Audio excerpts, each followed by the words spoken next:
Train आ रही है, बहुत फूलों से लदी हुई है और इसी इलाके की जनता को लगभग पिछले 3-4 साल से लाल झंडी दिखाई जा रही थी। तब तो कोई नहीं आया। 2 ट्रेन का मतलब यह है कि पंजाब एक बार फिर हिमाचल पर भारी पड़ गया। जंग लग चुका था, लेकिन जब नेताओं की चमक की बात आती है तो चमका दिया जाता है। चूना फेंक कर रास्ता बनाया गया था, एक तीर बनाया गया था कि इस रास्ते से आपने ऊपर जाना है। 3 साल लगभग लोगों को चूना लगता रहा, तब किसने देखा? ये जो ट्रेनें पठानकोट से निकलेंगी ये अल सुबह निकल आएंगी और जब ये वापस जाएंगी तो देर शाम का वक्त हो गया होगा। इन तमाम चीजों को देखते हुए ये शरेआम नजर आ रहा है कि हम लोग इनके आगे सरेंडर कर चुके हैं। जब हरी झंडी दिखानी थी तो पूरा लाव लश्कर था, बीजेपी के नेता भी थे, कांग्रेसी गायब थे। अब कांग्रेसियों से भी मेरा सवाल है कि तुम लोग क्या करते हो भाई? अनुराग शर्मा जो हालिया सांसद थे वो कहाँ थे? आज यहाँ पर हिस्सेदारी जो थी वो आम आदमी बिल्कुल नहीं था, ये भी हकीकत है। पूछा जाए इन लोगों से कि आम आदमी की हिस्सेदारी क्यों नहीं थी, इसका मतलब तो ये कि आम आदमी को खुशी कोई नहीं थी इस चीज के साथ। रेल जो है वो अब आप लोगों की वजह से आम आदमी की बनी हुई है। यहाँ पर पहले क्यों नहीं कोई आया जब यहाँ पर के लोग जो थे वो यहाँ पर रेलवे स्टेशन पर जगह जगह जाकर चीख रहे थे? पंजाब से ही केंद्र सरकार में रेल राज्य मंत्री हैं, उनकी चल गई लेकिन हमारे नेताओं की नहीं चली। अब बताइए कांगड़ा का हिस्सा क्या है और जो कांगड़ा को लीड करने वाले नेता हैं उनका क्या है? पहले दिन रूट चला और पहले दिन यहाँ पर सवारी थी। अभिवादन स्वीकार करें, मैं उदय पठानिया।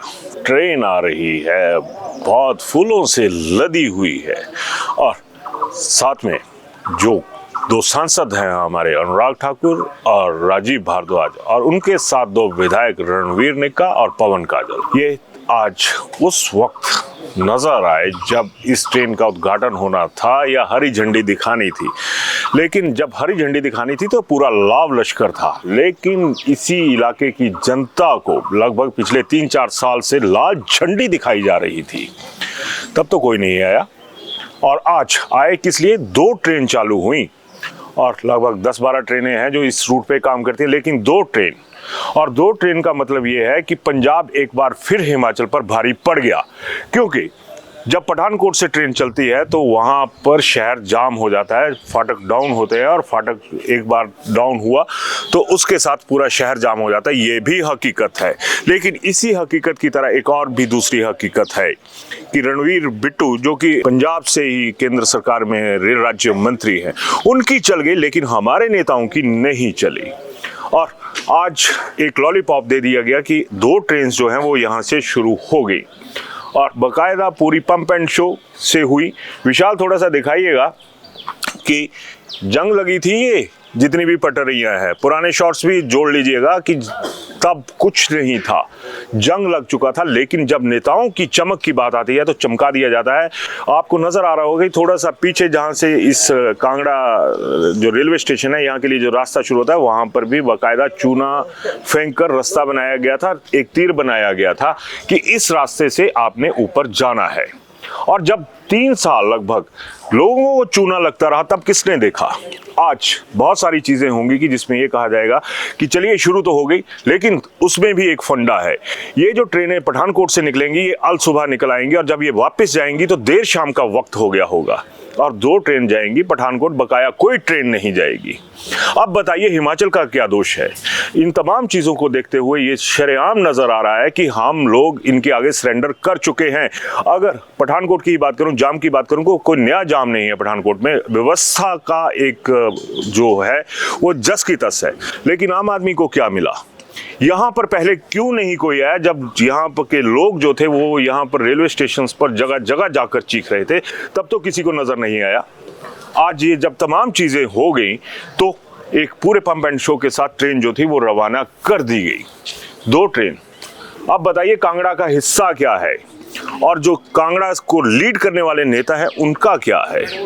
चुनाव हो गए, तमाम चीजें हो गई, लोगों से भी मेरा एक अनुरोध रहेगा कि क्या आपने पंचायती राज चुनाव के दौरान अपनी समस्याएं रखी?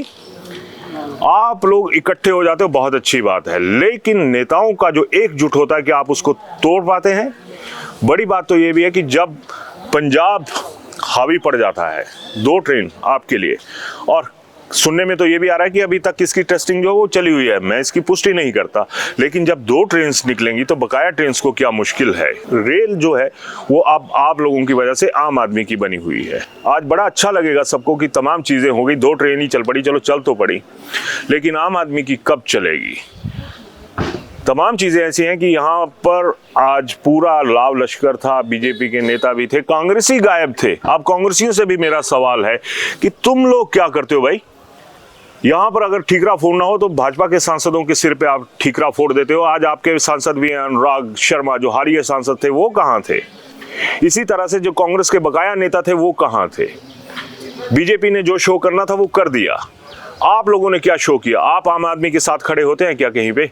आप लोग कहीं पे खड़े नहीं होते क्या? बीजेपी क्या कांग्रेस सिर्फ एक मुद्दा होता है जिसको जिंदा रखना होता है, और इस मुद्दे को जिंदा रखने के चक्कर में कितने लोगों की मौतें हो जाती हैं, सपनों की मौतें हो जाती हैं, वो यहाँ पर जग जाहिर हो रहा है। अभी कहने को तो ये भी कहा जा रहा है कि आप सुबह आएंगे, जो ट्रेन अभी 9 पौने 9 के करीब यहाँ से निकली, इस ट्रेन में से आपको 15 मिनट नीचे से बस लेंगे, आप कांगड़ा पहुँच जाएंगे, कांगड़ा से ठीक 10 बजे आप डिस्ट्रिक्ट हेडक्वार्टर धर्मशाला पहुँच जाएंगे।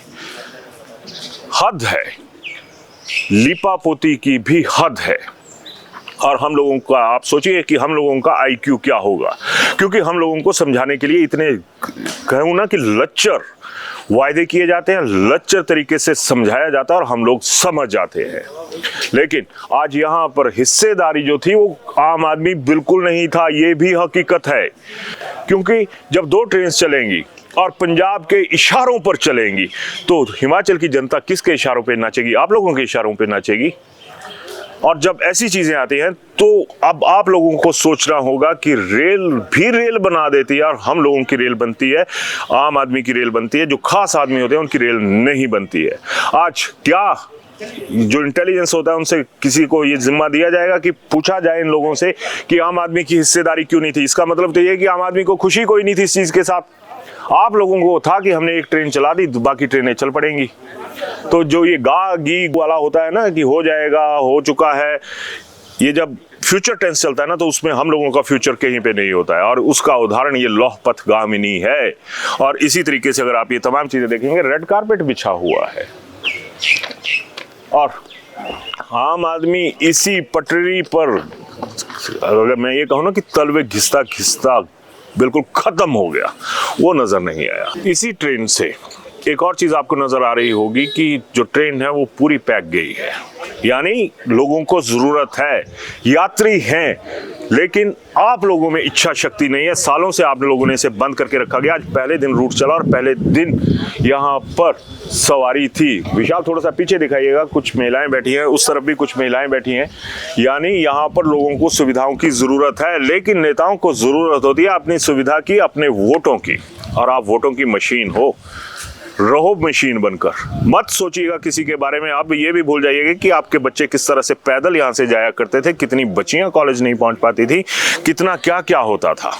लेकिन आप लोगों के पास ना टीएडीए है, ना आपको सरकारी खाते से कुछ मिलेगा। जो कुछ भी मिलेगा इन नेताओं को मिलेगा, इन माननीयों को मिलेगा। तो खुद सोचिएगा कि कितनी ज़रूरत है इन ट्रेनों की। 2 ट्रेन चलाई आपने और 2 ट्रेनों की वजह से अगर इतनी सी खुशी हुई है तो क्या अब आप लोग बकाया जो ट्रेनें बंद हैं उन्हें चालू करेंगे या फिर चालू ही बने रहेंगे? खैर, इस इलाके के लोगों को बधाई, चलिए 2 ही सही।